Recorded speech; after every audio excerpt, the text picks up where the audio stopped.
Hi అండి, నమస్తే. Welcome to star Anu home. ఇవాళ మన వీడియోలో అయితే అప్పటికప్పుడు ఎలాంటి పప్పులు నానబెట్టకుండా మనమైతే ఒక కప్పు రేషన్ బియ్యంతో అయితే ఇక్కడ బోండాలను ఏ విధంగా ఈజీగా ఎలా ప్రిపేర్ చేసుకోవాలనేది అయితే ఈ వీడియోలో అయితే చూసేద్దామండి.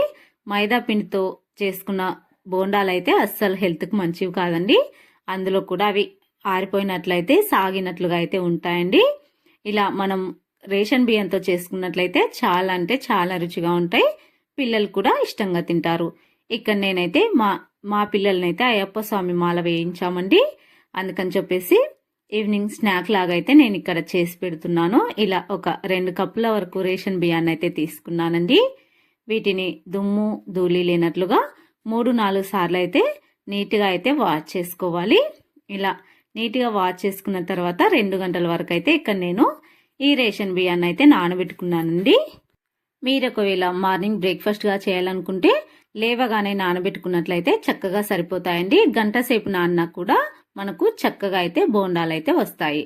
ఇలా 2 గంటలు నానబెట్టుకున్న బియ్యాన్ని అయితే మళ్ళీ ఒకసారి అయితే చక్కగా అయితే వాష్ చేసుకున్నాను. ఇలా వాష్ చేసుకున్న బియ్యాన్ని ఒక మిక్సీ జార్లో తీసుకొని నేను 2 వాయిల్గా అయితే వేసుకున్నానండి. ఇక్కడ నేను 2 బంగాళదుంపలను కూడా ఉడకబెట్టి ముందుగానే తొక్క తీసి పెట్టుకున్నాను. ఇలా ఒక వాయిలో అయితే ఈ బియ్యంలో అయితే మనం ముందుగా ఉడకపెట్టుకున్న బంగాళదుంపలను అయితే వేసుకోవాలి. ఇలా బంగాళదుంపలు వేసుకున్న తర్వాత ఒక 2-3 టేబుల్ స్పూన్ల దాకా మాత్రమే నీళ్లు వేసుకోవాలి. ఇలా నీళ్లు వేసుకున్న తర్వాత థిక్ పేస్ట్ లాగా అయితే మనం మిక్సీ వేసుకోవాలి. చూడండి, మనకు వెన్నెలాగా అయిపోవాలండి బియ్యం. అలానే పొటాటోస్ కూడా చక్కగా అయితే మెత్తగా అయిపోవాలి. మనకు పిండి కన్సిస్టెన్సీ వచ్చేసి లూజ్గా ఉండకూడదండి, టైట్గానే ఉండాలి. ఇలా మనకు వీడియోలో చూపిస్తున్న విధంగా పిండి కన్సిస్టెన్సీ వచ్చేసి ఇలా చిక్కగా ఉండాలి. ఒకవేళ మీకేమైనా లూజ్ అయినట్లు అనిపిస్తే నేను ఏం చేయాలనేది అయితే వీడియో లాస్ట్లో అయితే చెప్తానండి.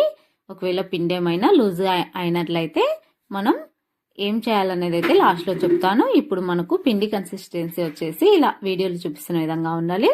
ఇప్పుడు మనం ఈ పిండిలో మొత్తం మిక్సీ వేసుకున్న ఈ పిండిలో రుచికి సరిపడా ఉప్పు వేసుకోవాలి, కొద్దిగా కొత్తిమీర, అలానే కరివేపాకు, అలానే జీలకర్ర కూడా వేసుకోవచ్చండి.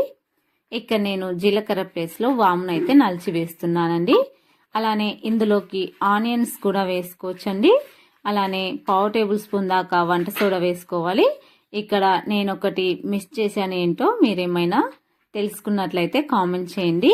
ఇక్కడ నేను మా సాముల కోసం చేస్తున్నా కాబట్టి నేనైతే ఒక విషయాన్ని అయితే ఇక్కడ మర్చిపోయానండి. ఒకటి వేయడం అయితే మర్చిపోయాను. మీకు ఏమైనా తెలిస్తే కామెంట్ సెక్షన్లో కామెంట్ చేయండి. ఇలా మొత్తం అంతా కూడా రెడీ అయిపోయిన తర్వాత మనం ఇలా ఒక బౌల్లో నీళ్లు పోసుకొని చేతులను అయితే ఒక బౌల్లో అద్దుకుంటూ ఇలా మీకు వీడియోలో చూపిస్తున్న విధంగా ఇలా వేసినట్లయితే మనకు అచ్చంగా బోండాల్లాగైతే కింద పడిపోవాలండి. అలా పిండి కన్సిస్టెన్సీ వచ్చేసి అలా రెడీ చేసి పెట్టుకోవాలి. ఈలోగా డీప్ ఫ్రైకి ఆయిల్ పెట్టుకున్నాను. ఆయిల్ బాగా హీట్గా ఉండాలండి, సిమ్లో అస్సలు ఉండకూడదు. ఇలా ఆయిల్ బాగా హీట్ అయిన తర్వాత 1 by 1 బోండాలను మొత్తం అన్ని కూడా ఇలా వేసేసుకోవాలి.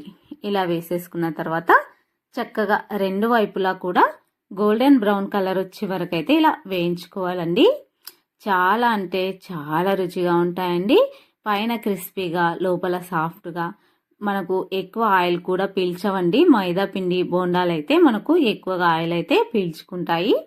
బియ్యం పిండి బోండాలు కాబట్టి బియ్యం బోండాలు కాబట్టి ఎక్కువ ఆయిల్ అయితే పీల్చుకోవు.